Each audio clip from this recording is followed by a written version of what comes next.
Thank you very much, Philip. I appreciate the very warm welcome. I think there's one good thing that one can say about the transition to democracy. This is that people suddenly discovered that they needed history in order to survive in this country. You need some fossoplex, something that, look, I'm rooted here, I'm not just simply going to be swept aside. I spoke to a group at Robertson about 3 months ago, and also the same kind of turnout, same kind of interest, same kind of people. And it was enormously gratifying, enormously pleasant to do such a thing, because we historians can offer at least one thing that God can't do. We can change history. And in that sense, South African history is being totally revamped, reassessed, and we are where we were back in the 17th, 18th century, when the Dutch East India Company considered the burghers as the company's stepchildren, and that was said in a very negative sense. But just commercial before we start, at Robertson we had this arrangement that somebody collected the signatures of people who want a copy of the book. The book, there's a Afrikaans edition that came out in 2004, and there's an English edition that came out in 2008 with an extra chapter. Called the ANC and the Afrikaners, and that book was recently reprinted. I'm glad to say it's about this now, and the book total sales is in the region of 35,000. And the person that Philip appoints then could get the names of people who are interested in the copy. I'm willing to sell, but this is an arrangement with the publisher at half the price, so it's at 275 rand then for a copy. And when I come through in December, hopefully in good health, all that, then I will bring along a copy of the book to those who had ordered it. This is just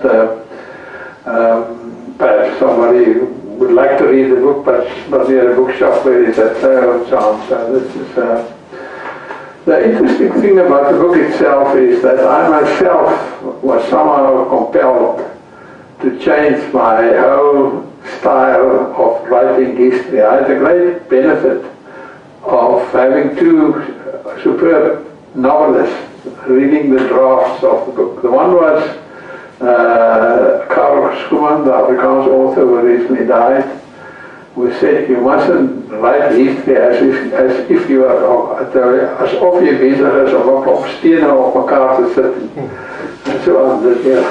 History must have characters, it must have a plot, it must have tension, it must grip a reader. The other one was John Coetzee, who later got the Nobel Prize for Literature, and he always had most astute comments, and that inspired me very much. But also is the idea that you should write history as a novel. Recently I wrote my autobiography, and that last chapter on the language battle at the University of Stellenbosch, I'm a very strong proponent of the idea that Stellenbosch should offer the group alongside with a full offer in English, but they should have a full offer in Afrikaans on the undergraduate level. And John Coetzee and I have put a lot of energy in that, and I'm still putting in a lot of energy in that. And I have a chapter in that autobiography on the language battle, and John Coetzee wrote back and said, as regards chapter 16, too many meetings. In any case, now this is, by the way, this topic of today's lecture was the very first scholarly article that I ever published. Was published in the South African Journal, but not without some serious trouble. I was at Yale University in '73. I was undergraduate, postgraduate fellow, The professor of African history was the leading liberal scholar of South Africa by the name of Leonard Thompson. He and Monica Wilson wrote the sort of Oxford history of South Africa, and he was the person who almost all the South African, all the Afrikaner historians considered him as, I wouldn't call primeval, but more or less adversary number one. And here I go to Yale, and I went to go as a postdoctoral scholar, and got to know Thompson well, and also some other very outstanding historians. Yale is the university where the most students go for their history students go for their postgraduate studies. And I read the article in Afrikaans, the Grafnetse and Swellendamse opstanden.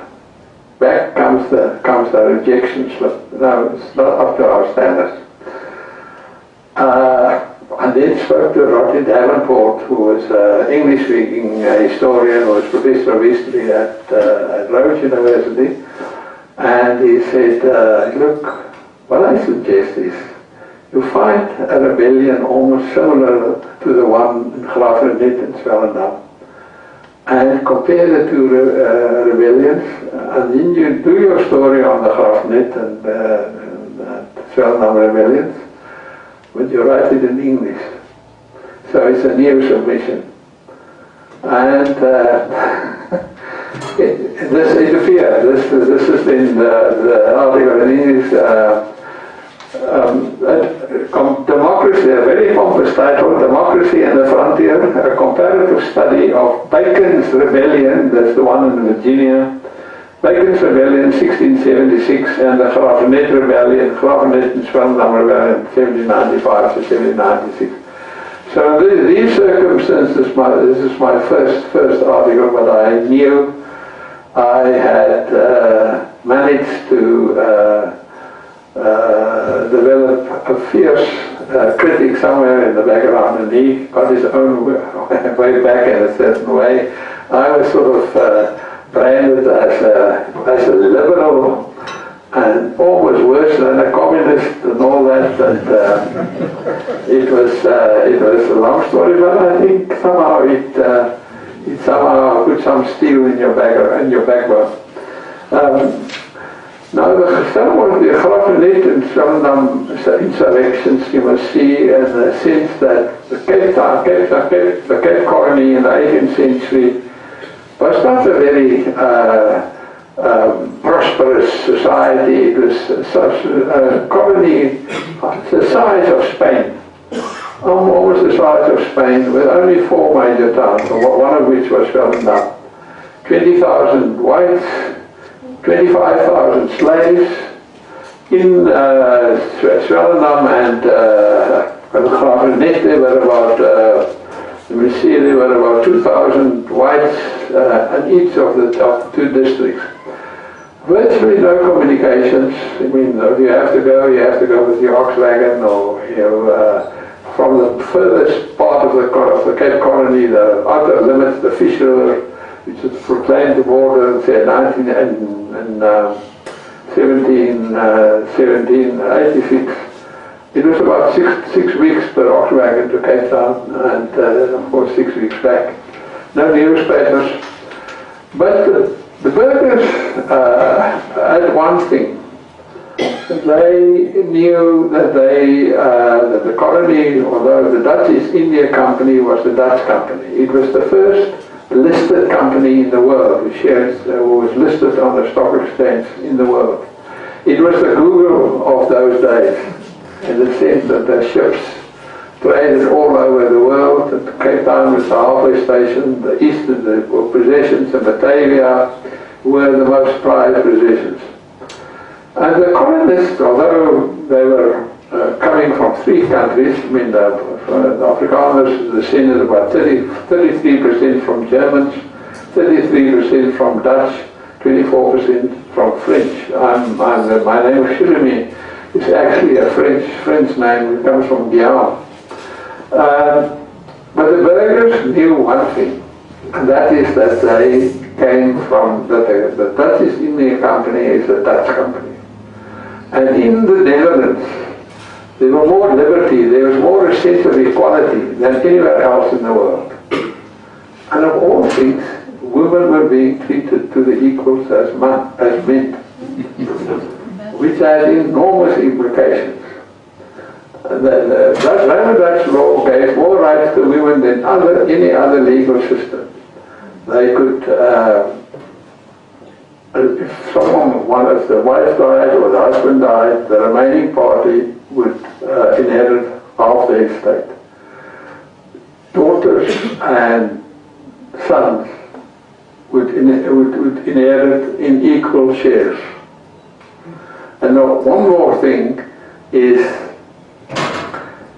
you could divorce your husband on the grounds of adultery. So if a husband were to divorce were to carry on an affair with a slave woman, which happened in the southern states of the United States, Florida, Texas and Alabama, he ran the risk of being divorced by his wife and losing half his estate. So the fact that, which I suppose if you really could call it estate destruction, the fact that you actually had to, you could divorce your wife, made that the men actually were very careful with their kind of outdoor exercises. And also it gave the sense of a burgher, that if you're a burgher, that you are actually the equivalent of the burghers in the Netherlands. And if you look at the paintings of Rembrandt, of Hals, of Vermeer, the burghers are these people in these paintings, these proud, self-assured, distinguished people.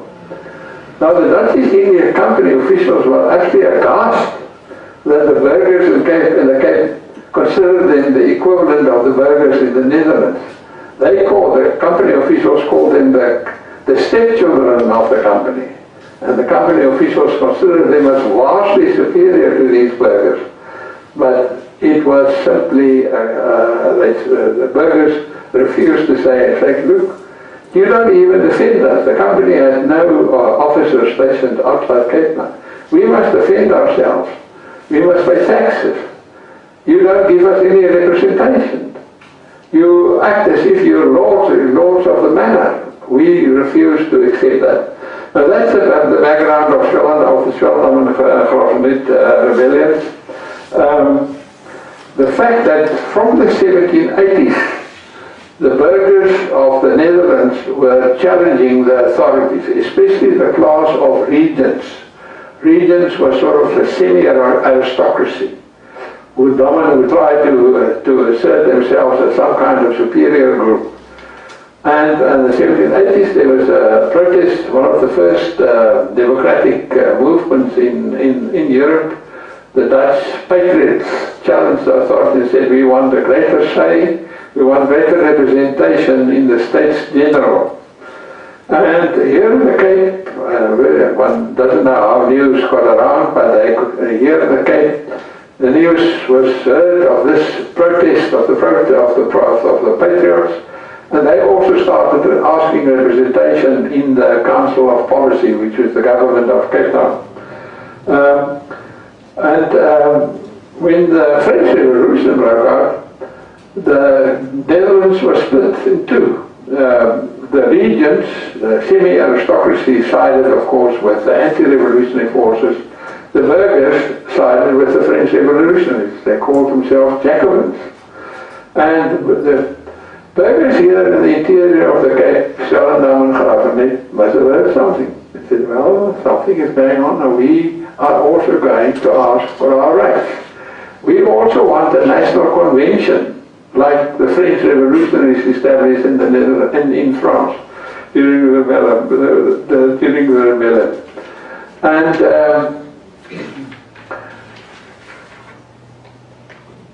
the burghers were really,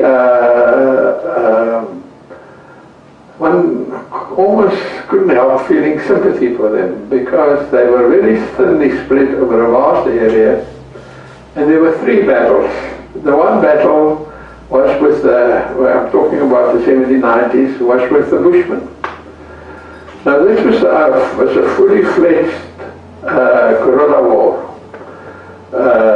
Bushmen were concentrated in the area which between today's Grahamstown and Victoria West at the Sneeuwbergen. And sometimes a bull would wake up and 400 of his sheep would lie dead, poisoned by the Bushmen. And from between 1775 and 1795, there were really, I think about two burger commanders shot dead about 2,500 Bushmen, and Bushmen stole about 80,000, 90,000 heads of cattle. So the South Africa's only fully fledged guerrilla war. It was a war of extermination, because at one stage the company said you must attack the Bushmen and if necessary en nie nodig moet hulle verdelg word. They must be exterminated. Another company, I don't think the company meant it as literally, but it is seen as a war of extermination. But that's been in also all kinds of practices, like after the battle you would have some women and children would be around and they would be carried back to the farms, and some were sometimes the women were told that you can never leave this farm. Sometimes the children were sold and so on. So it is rough frontier days. The other problem was, of course, the Xhosa. The colonists have expanded ever further westward, and near the Seerveld, near the Fish River, just south of Grahamstown, there was the first meeting of the two. The Xhosas were first in the so-called Seerveld, but very soon the whole Seerveld was filled with both Xhosa and colonists. Now the Xhosa, especially if you think of the topography of the dense bush, they had an advantage because horses didn't give the burghers the advantage that gave to them in an open field. They could hide in the bush and so on. So it was really from the 1780s the fighting became, or rather from the early 1790s, there was no longer peaceful existence. Xhosa, well, very often people did employ Xhosa, but there was no sense that the company or the burgher could say the Fish River is the colonial border and we're going to expel all the Xhosa over the Fish River. They simply didn't have the capacity to do it. It was actually only when the British came, and in 1812, and the first British governor with a military record came, that they made a concerted effort, and it was a very concerted effort to push all the Xhosa over the Fish River. And the leading general was Colonel Graham, and he didn't have very nice words for the Xhosa. I smiled when I read that the name of Grahamstown was changed, because he was talking about the Xhosa as horrid savages and all that, you know. So perhaps it was a name waiting to be changed. In any case, let me come back to the company. In 1795, there was a lot of similarities, some similarities with South Africa today. There were all kinds of lawlessness. People refusing to pay their taxes. Someone wrote a report for the British when they conquered the Cape in 1795. This is a country where everyone wishes to command and no one wishes to obey. Which is, I suppose, a good description of South Africa today.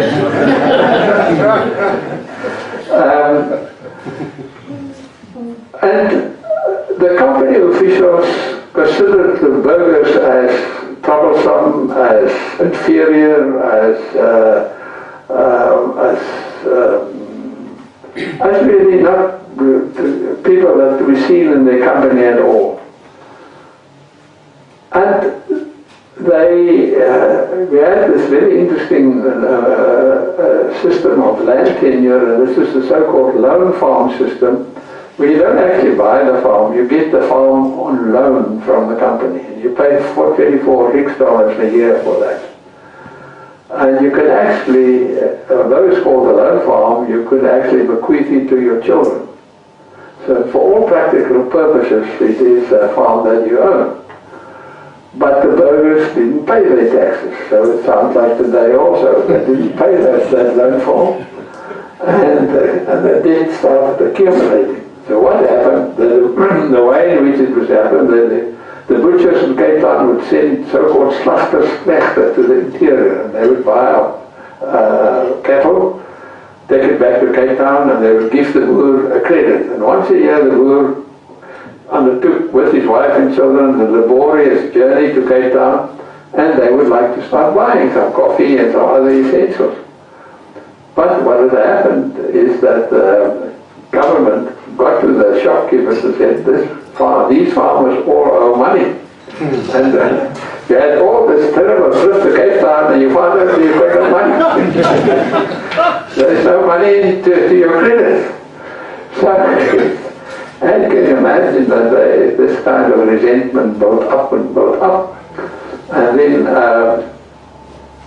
suddenly you had this eruption in Graafrenet. But just before I come back to my story about American rebellion, so that it was called Bacon's Rebellion. Bacon's Rebellion, 1676 was in Virginia.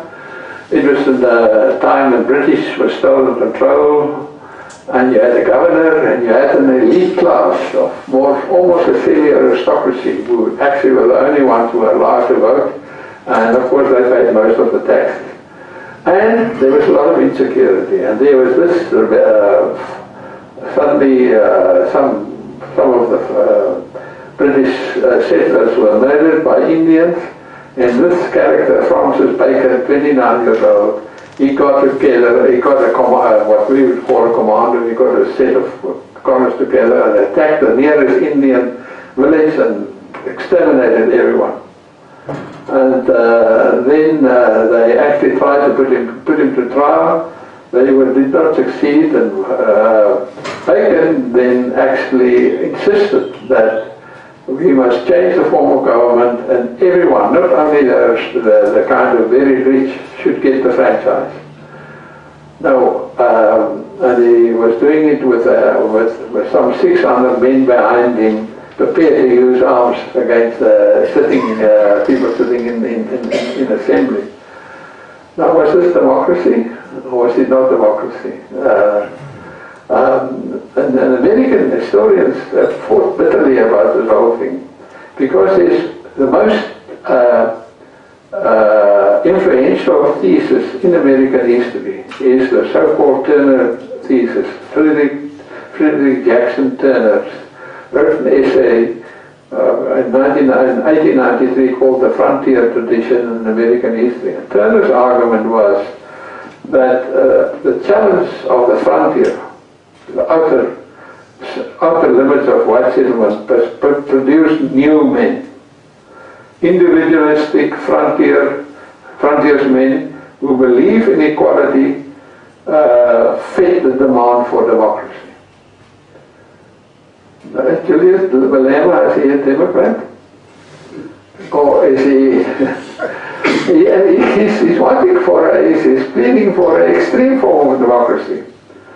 But to come back to America, there's a very strong and there's a very big debate is that whether the frontier was the key feature that shaped this unique man, the American with his unique political culture of individualism and desire for freedom and desire for a republic and all that. Now, the Afrikaner historians accepted that and said, but there's the same true of us. There was these wonderful rebellions in Graafrenet and Swellendam. We were actually the harbingers of democracy. It was the Britain who came and introduced a parliament in 1854. We had republics in Graafrenet and Swellendam in 1795. We were the first Democrats in this country. And so I can imagine in some circles my article was not the right kind of message to give. In any case, in February 95, news had already reached they usually reach the interior through some sailor or soldier were asked to be released from company service for a year or two, and then they would travel through the interior, also in Swellendam and Giliomee, and they would offer some rudimentary form of education, how to read and write and so on. And they must have probably heard that in the Netherlands all kinds of very revolutionary phrases were being used. Volkstem, voice of the people, national convention, a burger state, free equality and fraternity. Now, the farmers here in Swellendam had heard that and said, well, that sounds great. Well, we're all for it. And again, the historian was asked, is it mere catchword, meaning nothing? As anyone one day who would read Malema would say, no, I don't think he was a true Democrat. But it is perhaps, it could be a form of anarchy. It could be that anyone could seize these symbols, these slogans and say, I'm a true Democrat and I want self-government. I want to appoint myself to become a Heerraad. I want to go and sit there where the decisions are made for the district.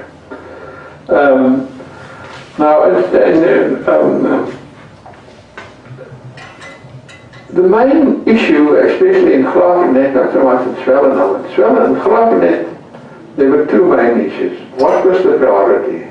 Was it to fight the Bushmen, which is a deadly war of extermination? Some entire divisions were evacuated by the frontiersmen because it just became too dangerous. Or should we fight the Xhosa here in the Suurveld, south of the current Brandstown, and push the Xhosa over the Fish River? There's one problem. You need ammunition. And the only body that has ammunition and issue ammunition is the government. And if there is a rebellion here in the interior, they will quickly say, no, we don't issue any ammunition for people coming from this district. Now, without ammunition, you are rather, in the 18th century, perhaps even today, you are rather at risk. You need ammunition. Now, in the Giliomee population of about 4,000 Europeans, Swellendam population about 4,000 Europeans, thinly spread.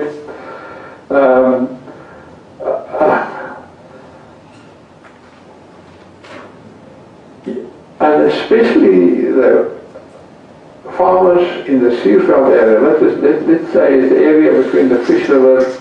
Sometimes people take it as far as the Sundays River, but the area between the Fish and the Bushmans. If you want to push the Xhosa out of beyond the Fish River, you need lots of ammunition and you need lots of good fighting men. And you need allies. And the allies you have to get from, the only allies that you actually could get is a faction of the Xhosas that would be persuaded that your cause is also your cause.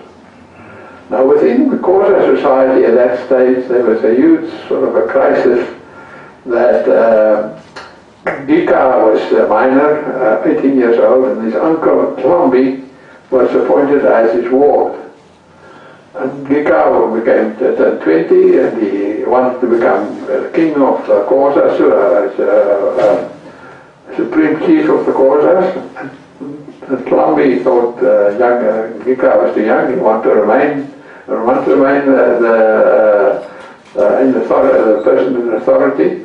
And then Gika pushed Tlombi into the Suurveld with his followers. So what better if you're a frontier farmer, you want the Xhosas out of the Suurveld, why not make an alliance with Lumbee? And together, the two of you and your men push the Xhosa over the Fish River. This is exactly what happened. In 1793, that was what happened, and there were some Swellendam people also joining this commando. But unfortunately, at one stage, there was some misunderstanding, and the Xhosa, who was fighting on the colonist side, just suddenly disappeared. And they moved over the frontier, and the commando was a total disaster. And the Xhosa came from across the Fish River, and they raided several farms, burned down several homesteads, stole or captured a lot of cattle. Can't really use the word stole because it was actually like almost interlocking. You stole from me, next tomorrow I will come and get my cattle back, and I'll take a bit extra for all the trouble that you took. In any case, the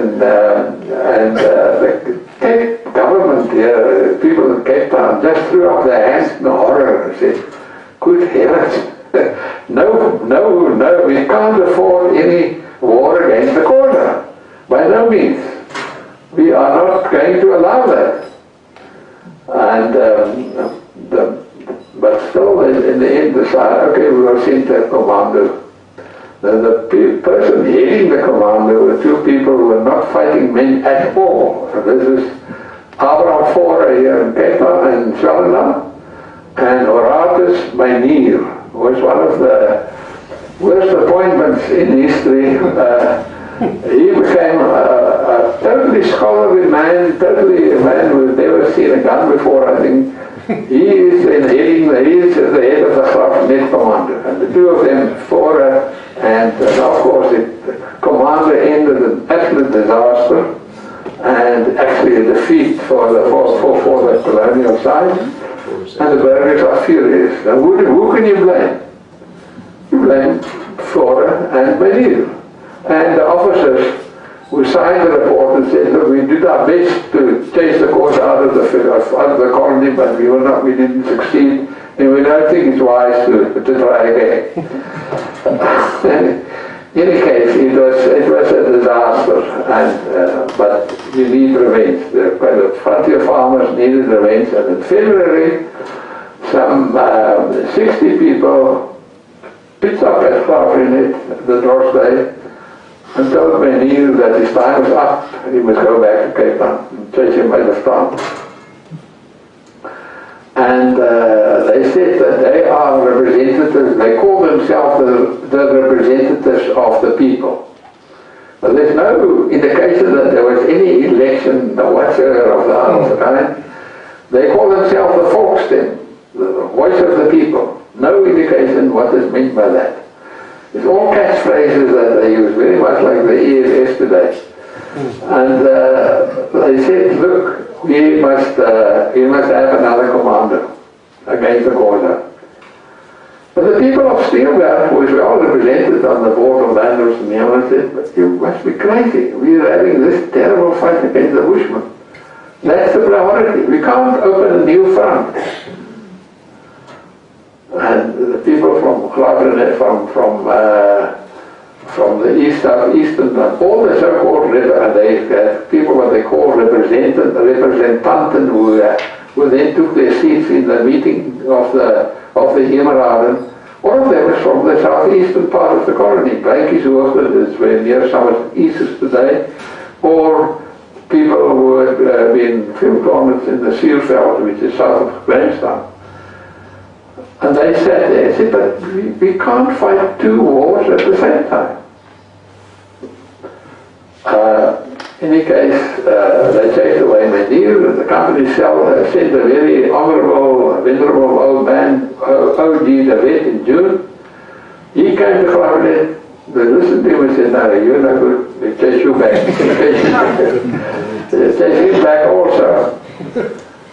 But then, in September 1795, the British arrived at the Cape, and they took control of the Cape. And they said to a landlord called Franz Bresler, they said to the Graf-Net, one look at Bresler and said, you not go back to Cape Town. So, but you don't fool around with the British. I mean, you must. They're quite accustomed to fighting. I mean, I can't think of any imperial power who fought so many wars as the British did in the 19th century. And they said to, look, this is serious stuff.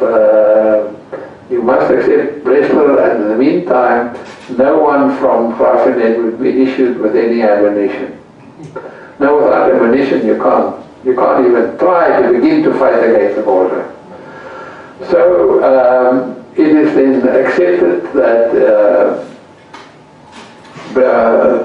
that Breslau would be that it is accepted that they appointed a temporary Landros. Breslau was also sent back, but it was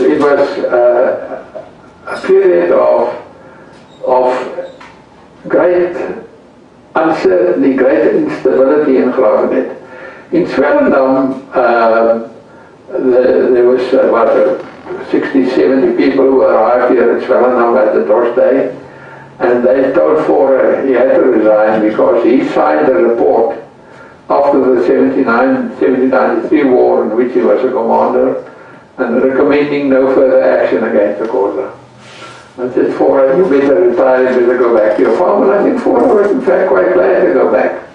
And then obviously Armand Stein as the replacement Landros, but without having ever been appointed or whatever by the land, by Cape Town or elected by anyone except these people from who actually arrived at the first day and said we don't longer want you as Landros. And then the British came and Delport and about 200 men went off to Cape Town to a rather chaotic scene because both the governor, Sluiskin, and the chief of the troops and of the company's forces had no inclination to fight the British because they were actually in favor of the so-called Prince of Orange who had fled to Britain, and the chairman of the English East India Company had persuaded the Prince to write a letter to the government in Cape Town and say, please hand over the Cape to the British to prevent it from falling in the hands of the French. And if you read this wonderful novel by Dan Slay, the title is 1795, it's quite clear that that it was treason because both Gordon and Sluiskin did virtually nothing. I mean, the British had to come from Simonstown. There was a very narrow passage at Muizenberg that they had to pass, they had to go through. And you could have cut them off just there. But they gave no instructions, and it was a total shameful defeat, disaster in fact. And Dan Slay, when he was still writing the novel, I asked him what the title was going to be. And of course the title is ironic, it's called An Eerbare Man. This refers to Gordon, who was commander of the troops but had no inclination to fight at all. And I said it's very interesting because in 1994 there was also all kinds of accusations that the National Party negotiators were not very eerbare men. But in any case, he changed it from an eerbare man to 1795, and it's actually an excellent novel. So, where are we? We have here these rebellions, and these rebellions were not forgotten. Even the Voortrekkers, when they left the colony, remember that we had risen up against a rebellion. We, as burghers, we said we were burghers, we want self-government.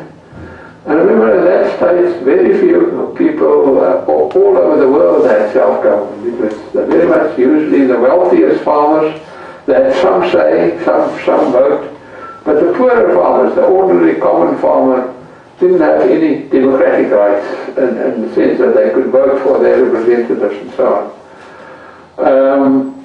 The Swellendam order was quickly recovered. Our reporter came back, no one blamed him for everything. It seems to me that he also didn't accuse anyone. There was no recriminations, no court cases. Life went on as usual in Swellendam. In Giliomee, the rebellion continued to simmer. And in 1799, the key figure was Adrian van Jaarsveld. He was, from the start, he was behind the rebellions in Giliomee. He was a very, very rough character, but very, very forceful. And he I wish very often that some people that you wish you could interview.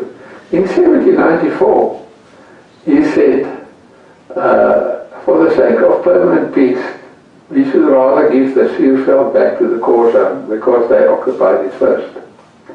But at the same time, he was stoking a rebellion to chase the Xhosa out of the Seerveld. Now, in 2 or 3 years ago, I was in the land claims court. It's exactly about the Seerveld. There was Salem. Salem is a common south of Grahamstown. It's about the size of 12 or 13 farms. I was the authority testifying on behalf of the farmers. Opposed to me was a person I knew well, who was the leading Marxist historian, testifying on behalf of the claimants. And one day we were saying, look, this land, Seerveld, is white land because it was conquered, and conquest is accepted in the world sort of world of legal, in the legal world. And one day, just before the court proceedings started, suddenly there's a paper on my table. The paper I had presented in I think it was in 1994 in a seminar in London. And there I quoted Van Jaarsveld that we better give the Seerveld back to the Xhosa. They said to me, but how do you account for this? I said, well, look at the top, there is something written there. This is the standard procedure of these seminars in London, the Institute of Colonial Studies. Not to be quoted without the authority of the author. But my lawyers thought this was a bit weak defense. And I said, okay, now you can quote it, but tell me, are you going to take Van Jaarsveld seriously? I mean, he is actually a criminal. There's a case where he massacred a bunch of sand. He was then actually jailed for forgery, and he died in prison because he, as I said, he was in a furious temper. He tried to assault some of his fellow prisoners. Are you going to take the testimony of such a man seriously and move the Seerveld along? But in any case, I think the judge smiled and so on, so it was tough. In the end, I must say, the Constitutional Court gave a better judgment. We lost that court case, but the Constitutional Court said that it belongs to both whites and blacks, and they must try and sort it out. But the Giliomee rebellions, and Swellendam rebellions, I think it's really, if you look back of it, it is very symptomatic of South Africa. A frontier is always defined as a place in which there is no single legitimate authority. And I'm afraid to say, it's very much the same as coming through of South Africa again. There's, if you take all the accusations that the ground was stolen, that it belongs to South Africa, whereas whites would heavily dispute that, said we bought the land, we inherited the land, we took the land from nobody. There is no legitimate authority, and the government who tries to, as Ramaphosa tries to put it in a nicer guise, in a better form, no one actually believes him. I think the whites are skeptical, his own followers are skeptical. Why not take the land? Okay, now you get the banks in and say what how disastrous it would be. I met Ramaphosa the other day for the first time. I was never a member of the Broederbond, but the Broederbond for lack of, they asked Ramaphosa to give the speech at their centenary dinner, and he, at the last moment he said he couldn't make it, and then for lack of having any other candidates, they asked me to give the speech. And at the last, 6 hours before the time, Ramaphosa said, yes, he can come. He said, it was being held at the back of Paul. And I went up to him and said, my name is Herman Giliomee. And he says, no, I know you, I follow you. And he said, but are you listening to me? And he thought he was, this is a very good joke.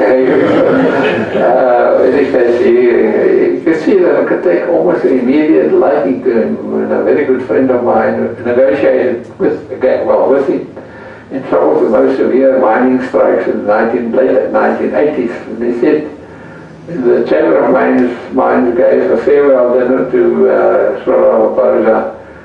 Mandela also attended. It was in 1991 or 1991. He said that he negotiated with Ramaphosa 2 or 3 times, very serious strikes.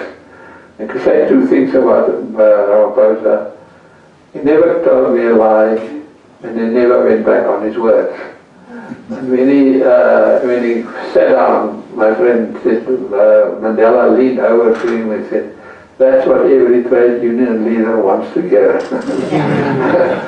Okay, this is, sorry I'm going on so long, but this is my story. Yeah, thank you.